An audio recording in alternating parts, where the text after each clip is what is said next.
pendidikan yang dilakukan oleh Rasulullah sejalan dengan tahapan-tahapan dakwah yang disampaikan kepada kaum Quraisy. Dalam hal ini, saya akan menjelaskannya, yaitu terjadi menjadi 3 tahap. Yang pertama, tahap pendidikan Islam secara rahasia dan perorangan. Yang kedua, tahap pendidikan Islam secara terang-terangan. Dan yang ketiga, tahap pendidikan Islam untuk umum.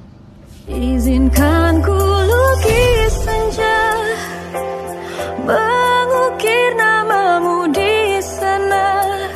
A'udzubillahi minasyaitonirrajim. Bismillahirrahmanirrahim. Assalamualaikum warahmatullahi wabarakatuh. Welcome back to channel DR Kusi MPD TV.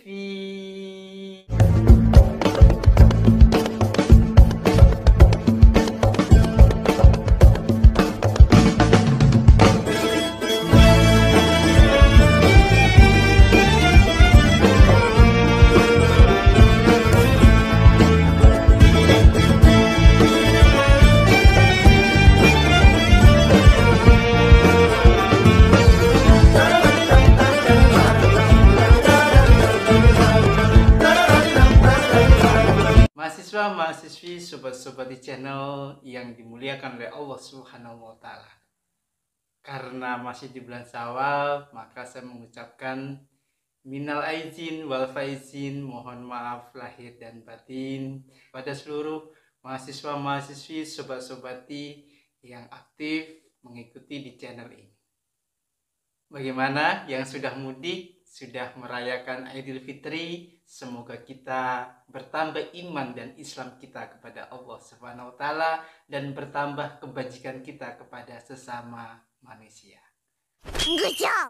Itu di awal perkuliahan ini kita akan melihat presentasi tugas kuliah mahasiswa-mahasiswi kami yang terbaik di ranking yang keempat. Perlu saya luruskan di sini bahwasanya saya tidak memilih mengenai gender, apakah perempuan, apakah laki-laki. Kami hanya melihat, menilai dari tim kreatif di channel YouTube untuk mengambil presentasi yang terbaik sesuai yang diinginkan, standarisasi di dalam upload video di channel ini. Maaf bila presentasi tugas kuliahnya belum termasuk ke dalam channel ini, karena setelah kita nilai dan kita ranking, mungkin presentasi mahasiswa-mahasiswi belum saatnya untuk diupload, dan insya Allah di lain waktu dan kesempatan yang sama akan kita sesuaikan sesuai sama kebutuhan di channel YouTube. Itu mari kita dengarkan di awal di perkuliahan setelah libur 2 minggu ini, apa yang berhak tugas presentasi kuliahnya menjadi project pilot di mata kuliah.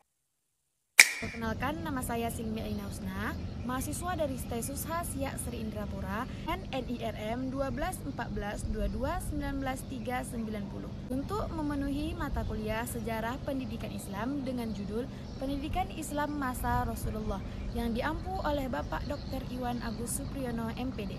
A few moments later. Di video kali ini saya akan menjelaskan pendidikan Islam pada masa Rasulullah.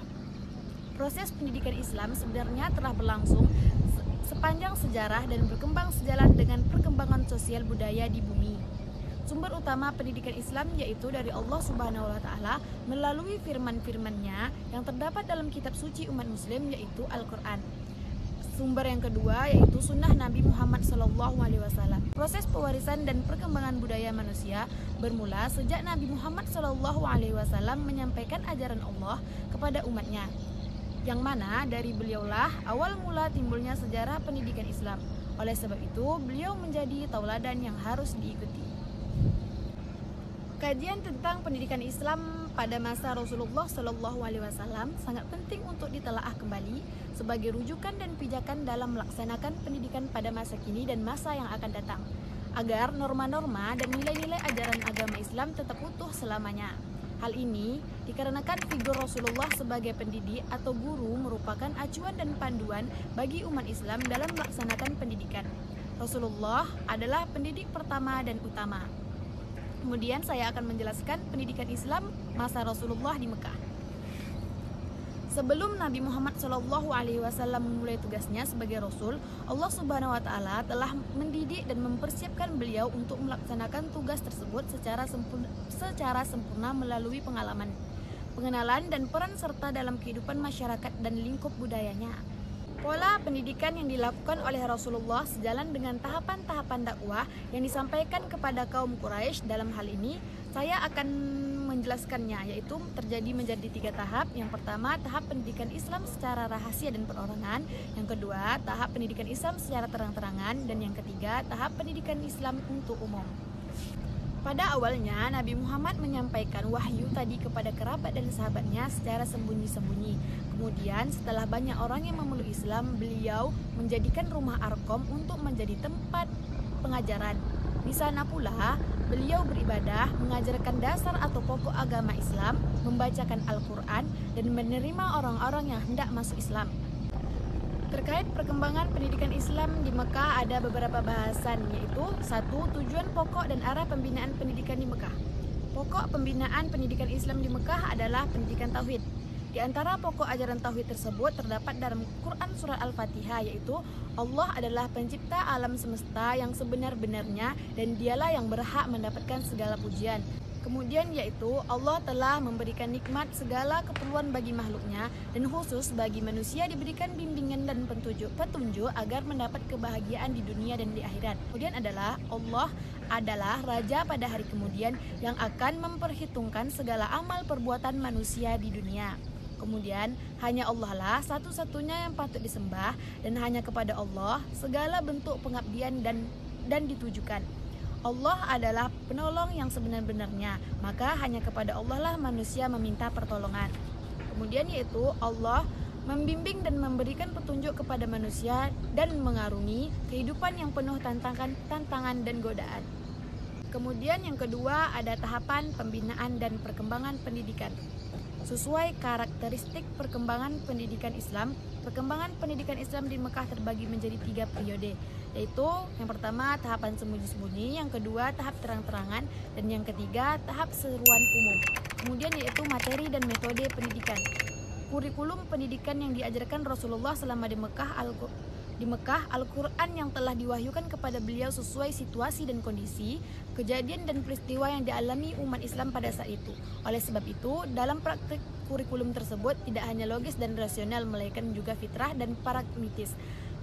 Materi pendidikan pada fase Mekah difokuskan pada A. Berkisaran pada ayat-ayat Makkiyah sejumlah 98 surah pendek dan petunjuk Rasulullah yang dikenal dengan sunnah dan hadis.